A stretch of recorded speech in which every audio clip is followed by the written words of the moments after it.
Here's a bit of a story from my day. Well, my week. So earlier this week, I realized, I have a free Saturday. What do I want to do? It'd be great to put together an adventure. And I had this idea of doing a snowshoe trip. I didn't think there was any good snow, though. And so I asked around. People were definitely interested in a snowshoe trip. And I was like, you know what? We'll make this happen. And I found an area out by Stevens Pass that had snow. And two snowshoe trails. One of them being flat and about 2 miles, the other being more steep and about 3 miles. And because we had some new people, I decided, okay, let's do, as plan A, we're going to do the flatter 2 mile trail. Plan B, as a backup, if we need it, we can do the other trail.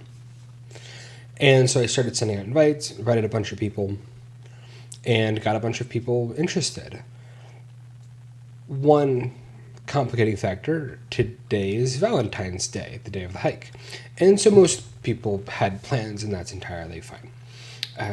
And so we had about 8 people interested, or planning rather, to go on the snowshoe trip today. And this morning, we meet up at 8 o'clock. We're down to 7 people. We fit perfectly in 2 cars because we're bringing a dog with us.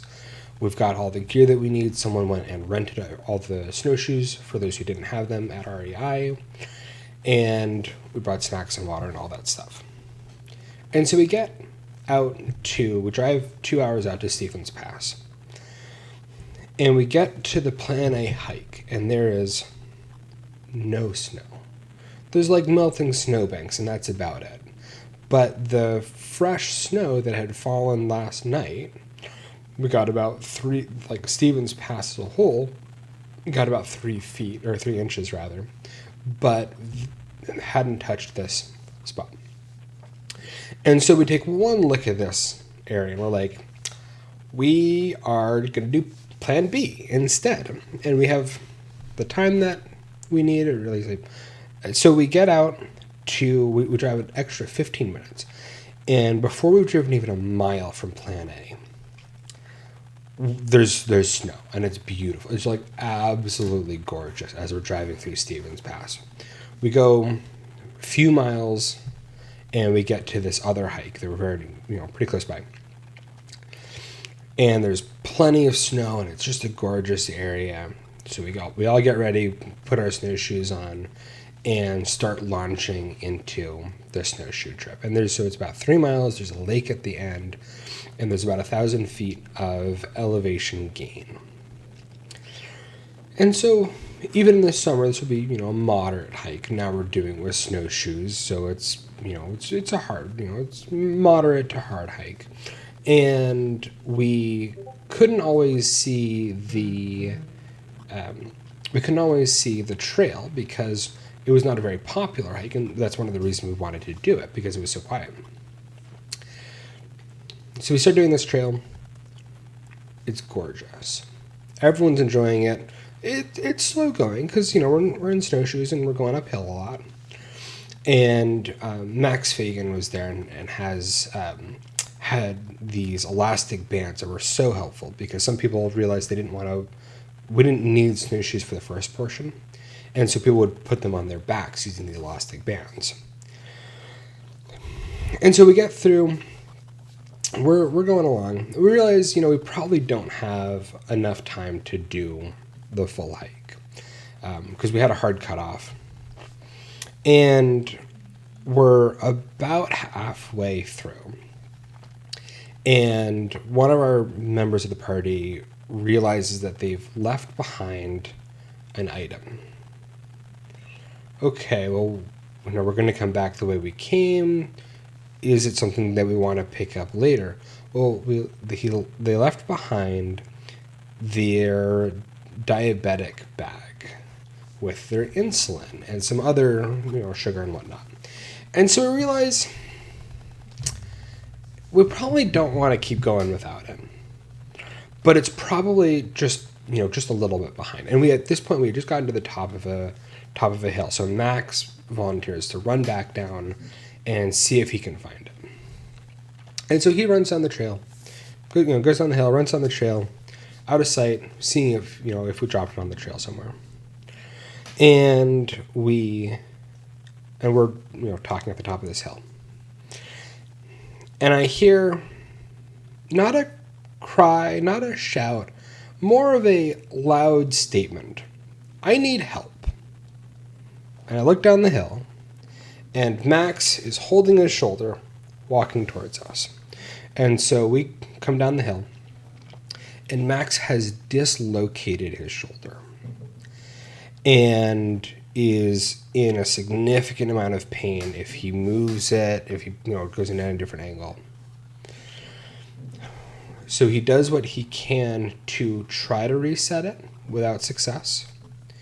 And Kevin had brought a first aid kit, and so we had some painkillers available, and we realized, okay, we're absolutely turning around right now, and we need to get Max down to the EMTs as soon as possible. So we'll split the group up into 2 parties.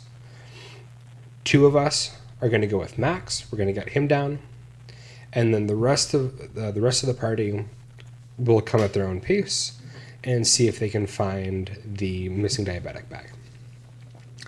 And so we start going down the hill. I'm with Max, and we get down to the bottom, thankfully this hike was done where there was a support place at the bottom of the hike. And we get down there and talk to the ski patrol. They call in the EMT. So the EMT will be there in 15 minutes. And so we're just waiting. The rest of the party shows up. They didn't have any incidents on their way down. EMT arrives and takes a look at it and says, well, there's not... I can't put this back into place because you really need an x-ray. You need to see if there's other damage done. It would be more risky than it's worth to, force this back into place right now. So go get an x-ray. What he was able to do was provide a splint or a, to hold the arm in the right spot. And so it's like, all right, we're going back to Seattle. Going to go find the hospital. Of course, the drive back was challenging because the roads are not particularly well maintained. I mean, they're fine roads, but there's plenty of bumps, and every little bump hurts. And so thankfully, Max didn't have to drive or anything. And so we get back to the hospital, dropped off Max.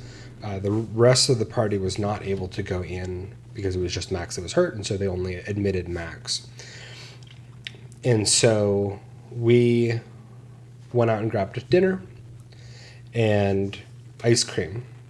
And Max Max right now is still in the hospital. I'm waiting to see a message saying, okay, I'm ready to get picked up, and I'll go pick him up when he's ready. But what we know right now is that he went through the x-ray. His shoulder was entirely out of its socket, and they've since put it back into place.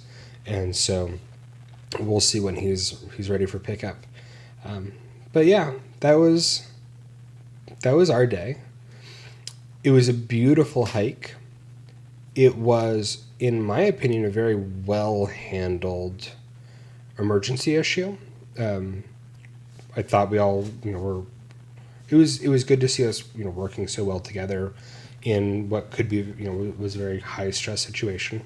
Max handled it like an absolute champ, and we definitely want to go back to that same snowshoe trail and conquer it.